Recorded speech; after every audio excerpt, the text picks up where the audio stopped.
Since the advent of the first video game, console makers and software companies have been in a seemingly endless technical arms race, striving to outdo each other with better graphics and sound, except for one: Kyoto, Japan-based Nintendo. Unwilling or unable, Nintendo opted instead to change the market that would go on to completely dominate. With the introduction of the Wii console in December 2006, Nintendo forever changed the video game market. The Wii went on to sell 100 million units. However, this is not the only example of strategic agility from Nintendo's colorful 120-year history. Rather, the latest example from a company defined by creativity and their ability to redefine and challenge industry norms.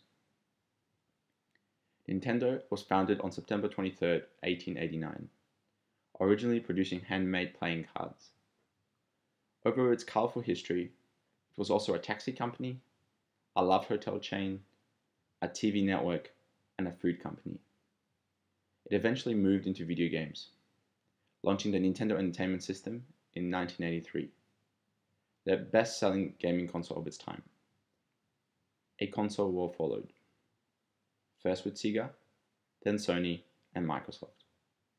Nintendo released the Super Nintendo Entertainment System, Nintendo 64, and the GameCube. The GameCube was profitable, but sales paled in comparison with the rival PlayStation 2. In 2006, the Wii was launched. During the first half of 2007, the console sold more units in the United States than the Xbox 360 and PlayStation 3 combined. So why is this a good example of strategic agility? By the 2000s, the video game industry was focused on producing increasingly complex products targeted at teenagers and adults. Companies were increasingly investing in better graphics, sound effects, and more complex storylines. Nintendo realized that the company didn't have the resources and internal expertise to beat competitors at this game. Instead, they chose to go after a new demographic composed of non-players and smaller children with an interactive gaming experience. So how was Nintendo able to be successful? How was Nintendo able to accomplish this feat of strategic agility? Firstly, the company is led by creative individuals, not bean counters. Shigeru Miyamoto, the lead driver of the Wii, is a creative genius responsible for the Mario and Zelda franchises, as opposed to an MBA graduate obsessed with reducing costs. The next important aspect to Nintendo's success is the way it defines its market. It doesn't consider itself a video game hardware maker, a computer game company, or a technology company. Rather, Nintendo considers itself an entertainment company. By defining itself as an entertainment company, Nintendo's focus is not on creating the most technologically advanced hardware or the best graphics. Its role is to entertain people. This offers the company a much broader set of choices in how it operates in the market.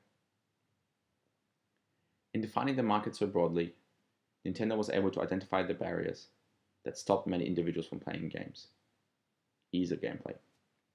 Nintendo listened to its customers and understood what drove their enjoyment of a game. They didn't simply assume that gamers wanted better graphics. It is interesting to contrast this approach with the PlayStation and Xbox.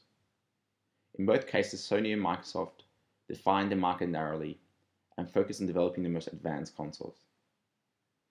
They assumed their customers wanted better graphics.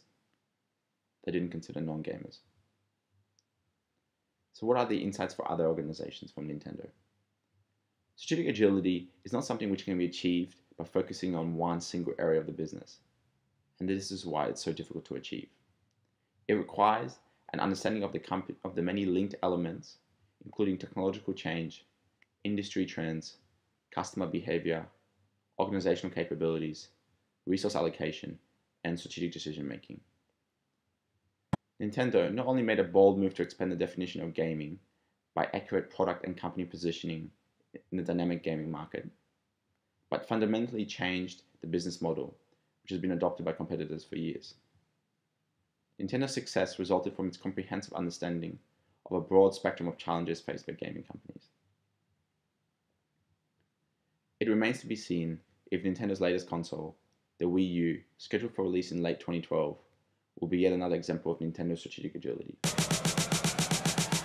With the all-new Wii U, this is how you'll play next. On 2 screens. 1 player against 4. Throwing from here to there.